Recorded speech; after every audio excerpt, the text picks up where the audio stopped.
Hi friends, welcome to Chethu ಅಡುಗೆ ಮನೆ. ಇವತ್ತು ನಾನು ಹೆಸರು ಕಾಳಿನಿಂದ ಕಟ್ಲೆಟ್ ಯಾವ ರೀತಿ ಮಾಡೋದಂತ ತೋರಿಸ್ತಾ ಇದ್ದೀನಿ. ತುಂಬಾ ಸುಲಭ. ನಾನು ಅದಕ್ಕೆ ಹೆಸರು ಕಾಳನ್ನು 2-3 ಗಂಟೆ ನೆನೆಸಿಟ್ಕೊಂಡಿದ್ದೆ.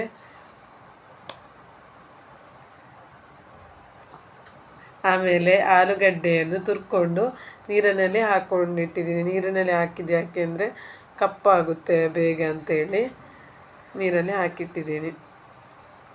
ಆಮೇಲೆ ಹೆಸರು ಕಾಳನ್ನು ತರಿಯಾಗಿ ರುಬ್ಕೊಳ್ಬೇಕು. ನೈಸಾಗಿ ರುಬ್ಕೊಳ್ಬಾರ್ದು. ಈ ಥರ ನೋಡಿ, ಇಷ್ಟು ತರಿಯಾಗಿ ಇರಬೇಕು, ಒಂದು ಅಂಟು ಬರುವ ರೀತಿಯಲ್ಲಿ. ಆಮೇಲೆ ನಾನು ಎಲ್ಲ ಹೆಸರು ಕಾಳನ್ನು ರುಬ್ಕೊಂಡಿದ್ದೆ ನೋಡಿ. ಈ ಥರ ನೋಡಿ, ಇಷ್ಟು ತರಿ ಇರಬೇಕು. ಆಮೇಲೆ ಅದಕ್ಕೆ ಮಸಾಲ ಪೌಡರ್ ಮಾಡ್ಕೊಳ್ತಾ ಇದ್ದೀನಿ. ಕೊತ್ತಂಬರಿ, ಕಾಯಿ ಮೆಣಸು, ಶುಂಠಿ, ಆಮೇಲೆ ಬೆಳ್ಳುಳ್ಳಿ ಮತ್ತು ಕರಿಬೇವು ಸೊಪ್ಪು. ಇದನ್ನು ಅಷ್ಟೇ ತರಿಯಾಗಿ ರುಬ್ಕೊಳ್ಬೇಕು. ಶುಂಠಿ ಮತ್ತು ಬೆಳ್ಳುಳ್ಳಿ ಹಾಕೋದ್ರಿಂದ ಗ್ಯಾಸ್ಟ್ರಿಕ್ ಎಲ್ಲ ಆಗೋದಿಲ್ಲ.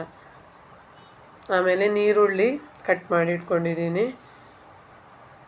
ಆಮೇಲೆ ಮಿಕ್ಸಿ ಮಾಡಿದ್ದ ಹೆಸರು ಕಾಳಿಗೆ ತುರಿದಿಟ್ಕೊಂಡ ಆಲೂಗಡ್ಡೆ ಹಾಕ್ಕೊಳ್ತಾ ಇದ್ದೀನಿ.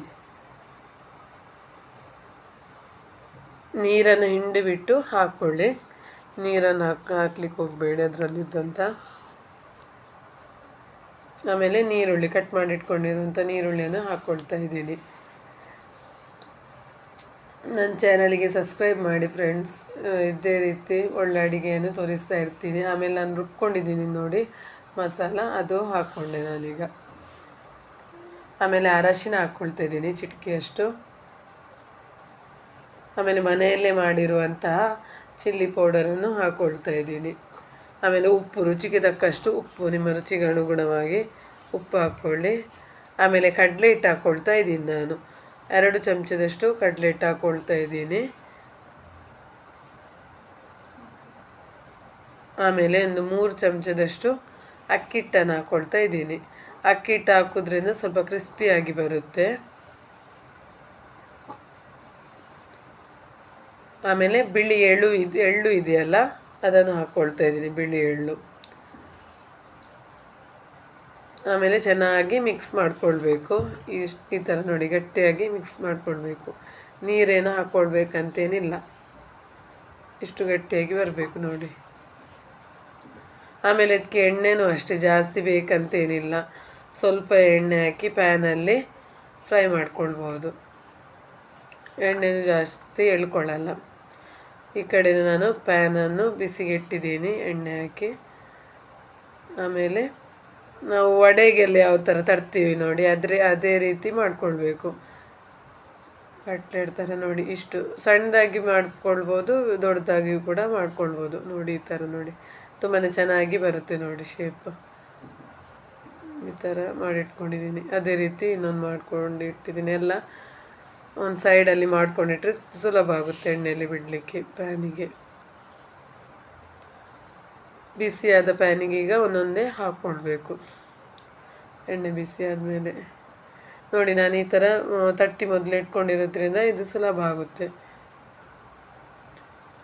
ನಿಧಾನಕ್ಕೆ ಬಿಟ್ಟರೆ, ಜಾಸ್ತಿ ಎಣ್ಣೆ ನಾನು ತಗೊಂಡಿಲ್ಲ, ಸ್ವಲ್ಪನೇ ಒಂದು 2 ಚಮಚದಷ್ಟು ಎಣ್ಣೆ ಅಷ್ಟೇ ತಗೊಂಡಿದ್ದೀನಿ.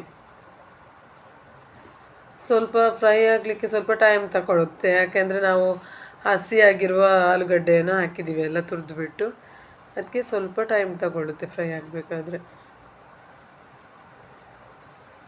ನೋಡಿ, ಈ ಥರ ಒಂದೊಂದೇ ದೂರ ಬಿಡಬೇಕು. ಸ್ವಲ್ಪ ಅಗಲ ಪ್ಯಾನಲ್ಲಾದರೆ ಚೆನ್ನಾಗಿ ಫ್ರೈ ಆಗುತ್ತೆ ನೋಡಿ. ಈ ಥರ ಜಾಸ್ತಿನೂ ಹಾಕ್ಕೊಳ್ಳಿಕ್ಕೆ ಹೋಗಬೇಡಿ ಹತ್ರನೂ, ಯಾಕೆಂದರೆ ಒಂದಕ್ಕೊಂದು ತಾಗಿದಾಗುತ್ತೆ. ಆಮೇಲೆ ಒಂದೇ ಸಲ ಇದು ಸ್ಪೂನು ಹಾಕಬೇಡಿ ತೆಗಿಲಿಕ್ಕೆ, ಯಾಕೆಂದರೆ ಕಟ್ಟಾಗುತ್ತೆ. ಸ್ವಲ್ಪ ಹೊತ್ತೊಂದು ಫ್ರೈ, ಒಂದು 4 ನಿಮಿಷ ಬಿಟ್ಟು ಆದಮೇಲೆ ತೆಗಿಬೇಕು, ಮಗ್ಚಿ ಹಾಕಬೇಕು, ತಿರುವಿ ಹಾಕಬೇಕು. ಈ ಥರ ನೋಡಿ, ಚೆನ್ನಾಗಿ ಬಂತು ನೋಡಿ. ಈ ಥರ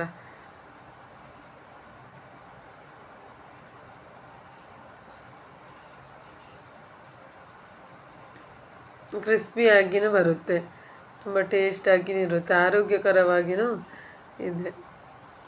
ಇದಕ್ಕೆ ಬೇರೆ ಏನು ಹಾಕಿಲ್ಲ, ಅಡುಗೆ ಸೋಡಾ ಆ ಥರದ್ದೇನು ಹಾಕ್ಕೊಂಡಿಲ್ಲ ನಾನು. ಬರೀ ಮನೆಯಲ್ಲಿರುವ ವಸ್ತುವನ್ನೇ ಹಾಕಿ ಮಾಡಿರೋದು. ನೋಡಿ ಈ ಥರ ನೋಡಿ ಫ್ರೈ ಆಗುತ್ತೆ ನೋಡಿ. ತುಂಬ ಚೆನ್ನಾಗಿ ಫ್ರೈ ಗೋಲ್ಡನ್ ಬ್ರೌನು ಬಣ್ಣ ಬರುವಾಗ ತೆಗಿಬೇಕು. ಒಳಗಿಂದ ಸ್ಮೂತಾಗಿ ಹೊರಗಡೆಯಿಂದ ಕ್ರಿಸ್ಪಿಯಾಗಿ ತುಂಬಾ ಟೇಸ್ಟಾಗಿರುತ್ತೆ.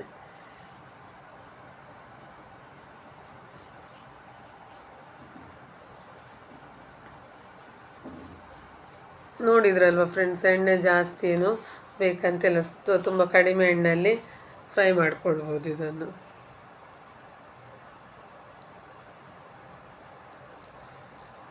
ಆಮೇಲೆ ಅದೇ ಥರ ನಾನು ಇನ್ನೊಂದು ಸಲ ಎಣ್ಣೆಗೆ ಬಿಟ್ಕೊಳ್ತೀನಿ. ಅದೇ ರೀತಿ ತಟ್ಟಿಟ್ಕೊಂಡಿದ್ದೆ. ಸಣ್ಣ ಸಣ್ಣದಾಗಿನೂ ಮಾಡ್ಕೊಳ್ಬೋದು, ದೊಡ್ಡದಾಗಿನೂ ಮಾಡ್ಕೊಳ್ಬೋದು. ನಾನು ಸ್ವಲ್ಪ ಸಣ್ಣದಾಗಿ ತಟ್ಕೊಂಡಿದ್ದೀನಿ. ಮಕ್ಕಳಿಗೆ ತುಂಬಾ ಇಷ್ಟ ಆಗುತ್ತೆ, ಸ್ನ್ಯಾಕ್ಸಿಗೆ ಟಿಫಿನಿಗೆಲ್ಲ ಈ ಥರ ಮಾಡಿ ಕೊಡ್ಬೋದು.